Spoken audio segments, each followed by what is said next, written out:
好多人都覺得貓好靜，最鍾意就係喺屋企食、瞓同玩。未養貓之前，我都係咁諗，但係自從養咗倉貓之後，我發現每隻貓嘅性格都可以好唔同。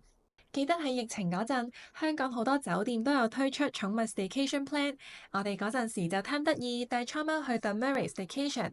自從嗰次 staycation 之後，我哋發現倉貓係一隻好貪玩嘅貓，除咗好鍾意出街，亦都好鍾意去新環境探索。所以之後我哋都有帶倉貓去唔同嘅酒店 staycation，亦都有去唔同嘅 Pet Friendly 商場行街。我哋亦都發現倉貓好鍾意去大草地度奔跑。倉貓由細到大都好貪玩，細個都會玩下逗貓棒，但係大個咗之後，唯一能夠令到佢安靜落嚟嘅玩具就係門外嘅世界。嗰陣時最難捱嘅日子就係每一日都要帶佢出街巡邏。雖然大個咗收斂咗啲，但係只要連續10日冇帶佢出街，佢就會守喺屋企嘅門口度不斷喵不斷喵，喵到你肯帶佢出街為止。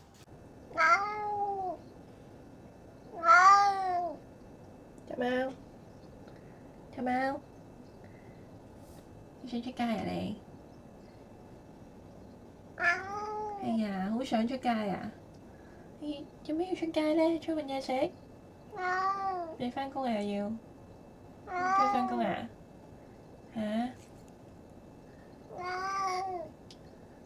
點啊？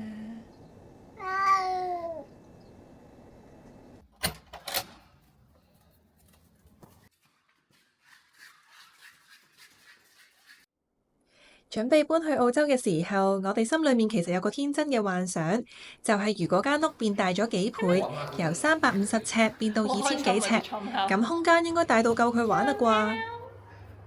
知唔知佢而家勁似嗰啲吸塵機機械人咧，雷達咧掃一掃成個屋企嘅 floor plan 先咯。佢勁開心喎，出貓好開心啊！小貓，哎呦，碌地啦！你咁 relax 啊？好耐冇見過小豹碌地啦。本來我哋以為倉貓可以喺呢間大屋入邊揾到屬於佢自己嘅小天地，從此可以安分守己，做一隻優雅安靜嘅宅貓。但係原來係我哋諗多咗咯。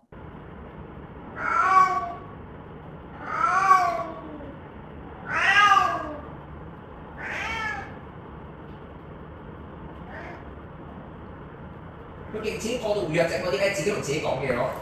真係估都估唔到咧！嚟咗澳洲之後咧，我隻貓變得曳咗。佢本身呢個名叫倉貓嘅，而家我哋改出個名咧就叫 Trouble Two。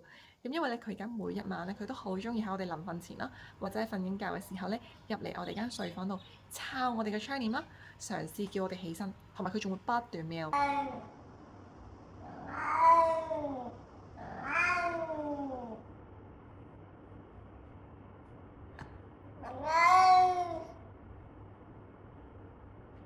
叫咗成個鐘喎。咁咧，佢就咁樣做咧，係因為佢想我哋帶佢咧出去後花園嘅草地度玩啦。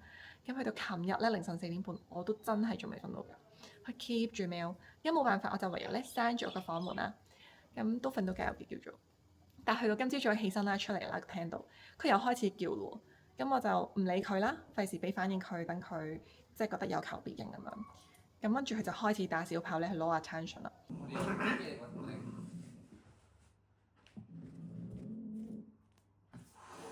咁冇辦法，我就而家唯有咧將倉貓咧就擺喺另外一間房度咧，等佢冷靜一下先。等佢冷靜完之後咧，我就再入去咧睇下點樣同佢傾偈啦。但係 so far 我韞咗佢喺房入邊半個鐘，呢半個鐘咧佢都係 keep 住喵，keep 住喵。不過我哋都知道倉貓係一隻好貪玩嘅貓，佢而家對出邊花園嘅草地好有新鮮感，相信過一段時間佢就會冷靜返少少㗎喇。最令我哋意外嘅係，連平時最驚熱、最唔鍾意出街嘅小豹，亦都好鍾意出去花園嘅草地度玩。做咩啊，小豹？有癮喎，出去！你成個人都發作咯。做咩嘢啊？好想出去玩啊！又錯。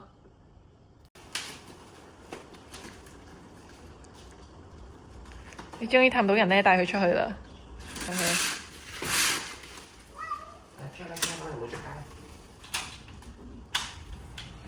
好開心啊佢。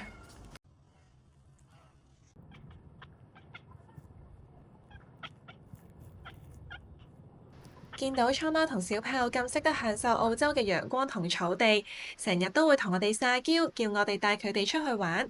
雖然有陣時半夜俾佢哋嘈醒會覺得好攰，但係見到佢哋由幾百尺嘅小空間搬到去幾千尺嘅大屋入邊住，有後花園做佢哋嘅遊樂場，呢一份甜蜜嘅負擔，大概就係我哋帶佢哋嚟澳洲最大嘅意義。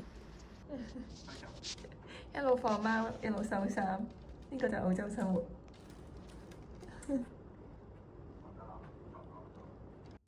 今日嘅天氣真係好好，萬里無雲。我哋而家就揸緊車去 IKEA 買啲日常用品，順便去食埋嘢。到咗 IKEA 之後，我哋兩個都有啲肚餓，所以我哋去決定食嘢先。等我呢個餓鬼帶大家睇下澳洲嘅 IKEA 有咩食啦。就熱狗啦，有素食熱狗、Cinnabon pizza， 跟住呢個係嗰啲炸雞柳。飲品咧就真係得熱茶同埋得熱咖啡咯，跟住好啦，得咁多嘢食啫。原來香港 IKEA 真係多勁多嘢食。好彩我哋兩個唔係買熱狗啫，知道咁核突，應該一嚿熱狗都唔會賣得出咯。啱啱仲喺度諗澳洲 IKEA 點解咁少嘢食，發現原來上面有個餐廳 area。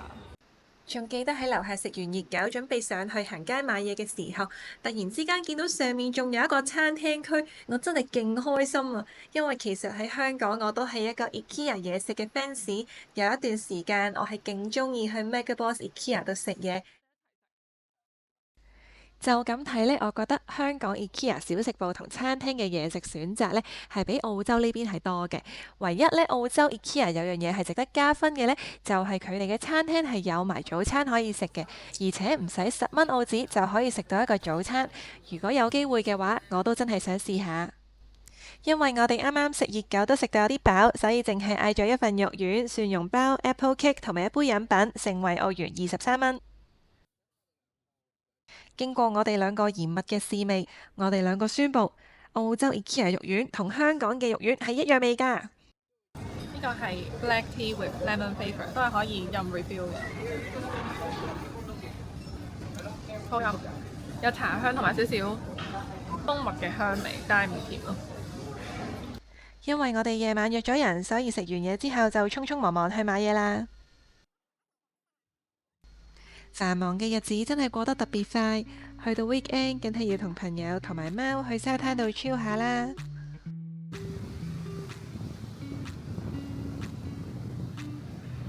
溫馨提示一下，澳洲唔係所有沙灘都係寵物友善㗎，去玩之前記得要 check 清楚，咁樣先玩得開心㗎嘛。